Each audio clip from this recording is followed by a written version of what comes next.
Sushi, maki, rolls, gyoza, tempura, ramen, onigiri, la cuisine japonaise fait rêver. Mais à la maison, sans les bons outils, ça peut vite devenir compliqué. Aujourd'hui, je vous présente 10 accessoires vraiment utiles pour cuisiner japonais facilement avec un résultat propre et régulier.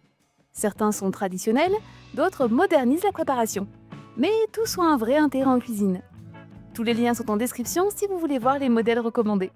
Si vous voulez faire des makis et des rolls maison, il y a un accessoire que vous ne pouvez pas éviter, la natte à maki. Sans elle, difficile d'obtenir un rouleau bien compact.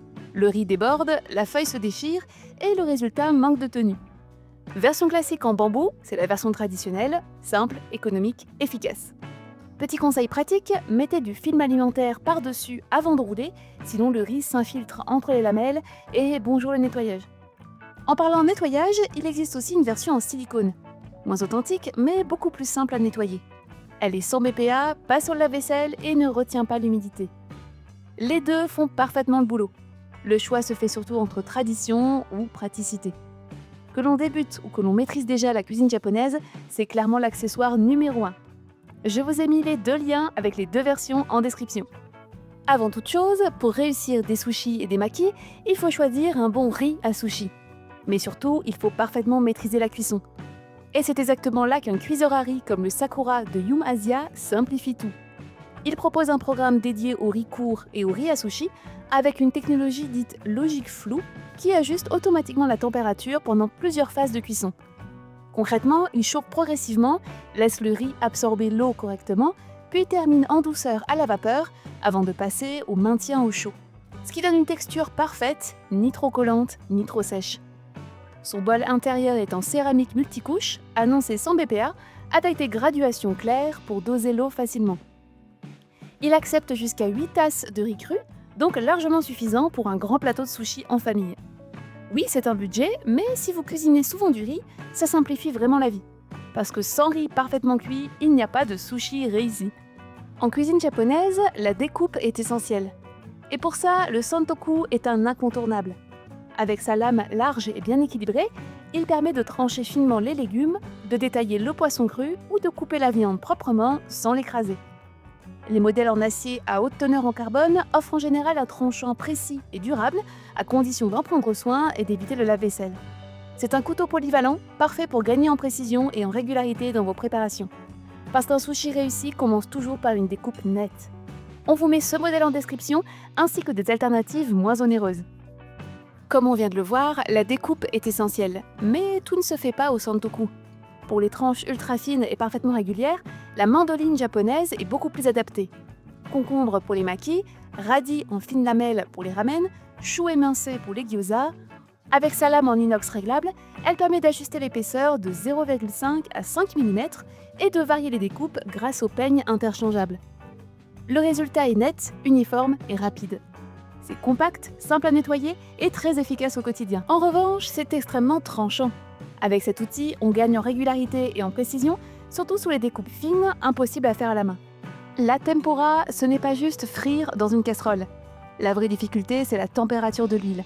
Trop basse, les aliments absorbent l'huile. Trop haute, ça brûle à l'extérieur et ça reste cru à l'intérieur.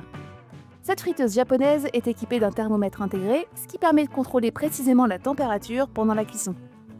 Elle possède aussi une grille égouttoir amovible, pratique pour laisser reposer les crevettes ou les légumes et éliminer l'excès d'huile.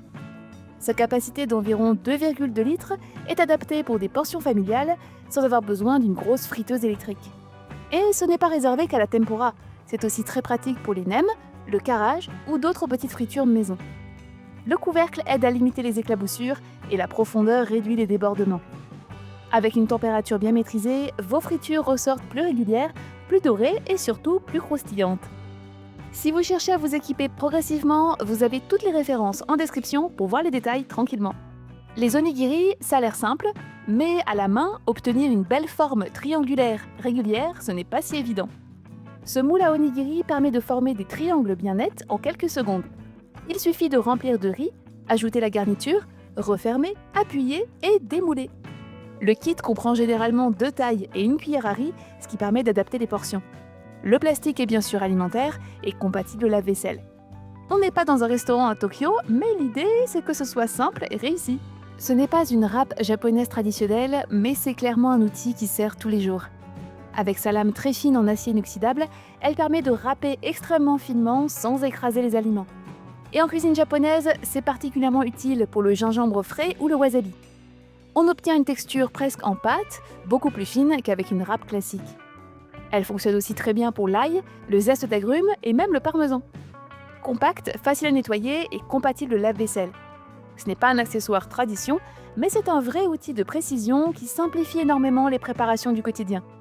Les gyoza, c'est délicieux. Mais les plier à la main, ça demande un vrai coup de technique. À la base, ce type de moule est conçu pour les raviolis, mais le principe est exactement le même pour les gyoza. On découpe la pâte, on ajoute la farce, on referme, et le moule scelle les bords en une seule pression. Le résultat est régulier, propre et beaucoup plus rapide à réaliser, surtout si vous en préparez en grande quantité. C'est simple à utiliser et facile à nettoyer. Et quand on veut des gyoza bien formés sans passer 45 minutes sous le pliage, c'est une solution très pratique. La cuisson vapeur est très présente en cuisine japonaise. Les gyoza, les bao, les légumes, le poisson. Ce panier vapeur en bambou de 25 cm fonctionne en le posant simplement sur une casserole ou un wok avec de l'eau frémissante. Il est composé de 2 étages, ce qui permet de cuire 2 aliments en même temps. Le bambou laisse circuler la vapeur en douceur, sans contact direct avec l'eau, ce qui préserve la texture des aliments. Le kit comprend généralement des feuilles de papier pour éviter que ça colle, ainsi que des baguettes et une pince. L'entretien se fait à la main, pas de lave-vaisselle. Ce n'est pas indispensable pour débuter, mais si vous voulez explorer la cuisson vapeur à la japonaise, c'est clairement l'outil le plus authentique. Un ramen ne se sert pas dans n'importe quel bol. Ce type d'ensemble comprend généralement 2 grands bols en céramique d'environ 1 litre, avec cuillère et baguette assorties. Le format large et profond permet de contenir le bouillon, les nouilles et les garnitures sans que ça déborde. La céramique conserve bien la chaleur, ce qui est essentiel pour un plat servi très chaud. Ils passent au micro-ondes et au lave-vaisselle et peuvent aussi servir pour des udon, des soupes ou des pokéballs. Ce n'est pas indispensable pour cuisiner, mais pour un ramen, la forme du bol fait partie du plat. Et voilà pour cette sélection spéciale cuisine japonaise. Tous les produits sont en description si vous voulez creuser les détails tranquillement. Si cette vidéo vous a aidé à y voir plus clair, le meilleur soutien que vous pouvez m'apporter, c'est de vous abonner. Concernant la prochaine vidéo, on y parlera peut-être de cuisine mexicaine, ou italienne, ou pourquoi pas coréenne. Allez, bon plateau de sushi et à bientôt!